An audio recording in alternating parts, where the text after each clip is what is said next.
José Hamilton Maciel Silva passou a sua infância e a adolescência na cidade de Pão de Açúcar, no estado de Alagoas, às margens do Rio São Francisco. Na primeira metade do século XX, Pão de Açúcar era já uma cidade com boa estrutura urbana, com boa estrutura de serviços educacionais e também de saúde, dadas as condições do sertão alagoano. Zé Hamilton era filho de uma família que tinha prestígio social em Pão de Açúcar e, por isto, pôde viver uma infância agradável e feliz ao lado dos amigos que fez em Alagoas, alguns dos quais convivem com Hamilton até os dias de hoje. Olha, era uma cidade, eu acho, do ponto de vista da atividade infantil, era muito boa. Agora, Pão de Açúcar era uma cidade violenta, porque Pão de Açúcar era regido por um coronel, como eram grandes cidades, algumas cidades de Alagoas eram bem divididas, com seus coronéis, com pessoas que quem comandavam a política, o comando geral da cidade. E ali se elegia um prefeito, deputado, vereador, sempre dentro daquele quadro que era comum no estado de Alagoas. Eu acredito que em outros estados também. Para a época havia um comércio ativo, boas lojas comerciais, cinema, um cine-teatro, né? Naquela época chamava Cine-Teatro Pax, né?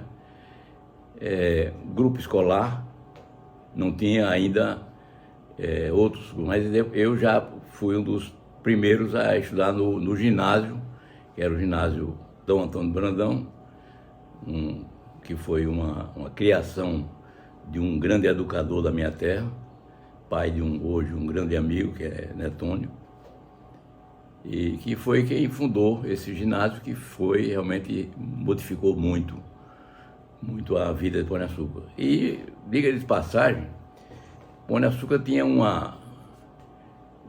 era uma cidade de muita musicalidade. Nós tínhamos uma banda de música, onde tinha um mestre Nozinho, e realmente ele transformou a cidade. Produziu muitos músicos da terra, muitos deles, inclusive, com sucesso lá fora, tanto na Bahia, como aqui em Sergipe, em Alagoas, no Rio de Janeiro. Uns chegaram até a alcançar grandes patentes no Exército, na Marinha, etc. Não é? Essa contribuição que Mestre Nozinho produziu em Pão de Açúcar é realmente bastante relevante. Meu pai trabalhava na saúde pública, não era nem do município, acho que era do estado. Eu tenho a impressão que na época o município não arcava com era realmente um posto de saúde, onde tinha médicos. Meu pai era uma espécie de enfermeiro. Inclusive ele era um enfermeiro muito prático, que ele ganhava, além do salário dele.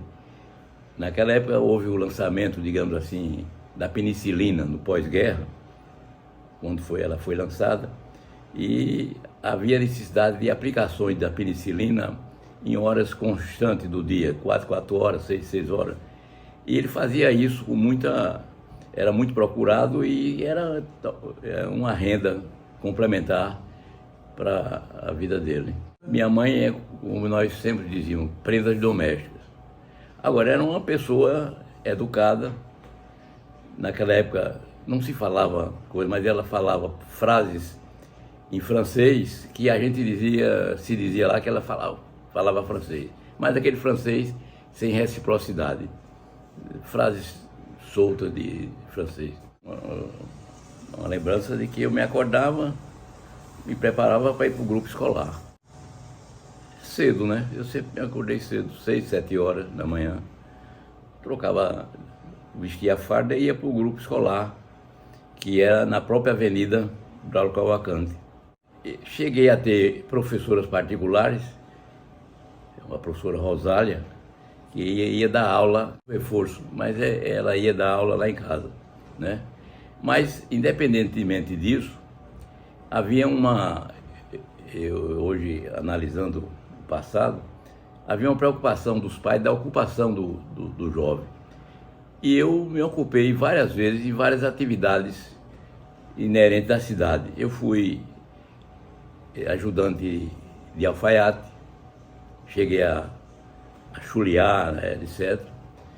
Eu trabalhei numa farmácia, que era do meu padrinho, numa loja também, meu padrinho, e num cartório, onde eu prestava serviço no horário vago, né?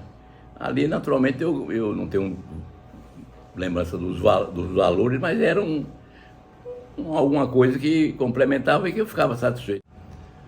Na minha época não tinha energia na cidade. A energia era um motor com uma certa potência que iluminava os postes da cidade e as casas, mas que se encerrava essa atividade 10 horas da noite. E quando chegava perto das 10 horas, o pessoal lá da produção dava 2 sinais, dava um sinal, depois de alguns minutos dava outro, acho que no terceiro ele apagava.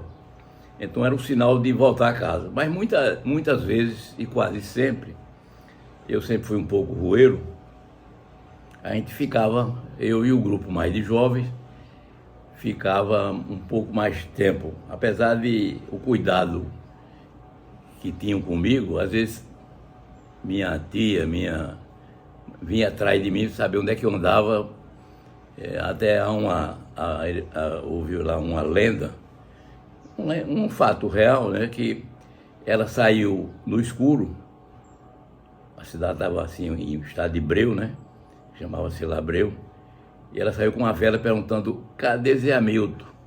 E isso foi mangação contra mim, como menino entre os outros. Como é que se apaga a luz de Hamilton na rua? Quer dizer, isso foi, por algum tempo, isso rolou como mangação contra mim, né?